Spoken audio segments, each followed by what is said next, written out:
थांबा, हा video skip करू नका, कारण मिथुन राशीची सत्व परीक्षा प्रत्येकाला समजणारी नसते. तुम्ही मिथुन राशीचे असाल तर कॉमेंटमध्ये "मी टिकणार" लिहा आणि शेवटपर्यंत नक्की ऐका.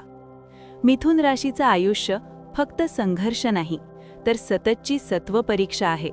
कधी परिस्थिती त्यांची परीक्षा घेते, कधी माणसं त्यांना तोडण्याचा प्रयत्न करतात आणि कधी त्यांचंच मन त्यांना आव्हान देतं.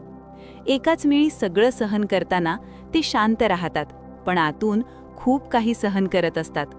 लोकांना वाटतं ते मजबूत आहेत, पण त्या मजबूतीमागे असंख्य वेदना दडलेले असतात. प्रत्येक वेळी आयुष्य त्यांना तपासतं की ते खरोखर किती मजबूत आहेत. आणि प्रत्येक वेळी मिथुन राशीचं माणूस पुन्हा स्वतःला सिद्ध करतं, कारण ते तुटत नाहीत, ते घडत जातात. म्हणून लक्षात ठेवा, मिथुन राशीची सत्व परीक्षा त्यांच्या ताकदीची ओळख असते. जर तुम्ही कधीच हार मानणार नसाल, कॉमेंटमध्ये लिहा "मी टिकणार"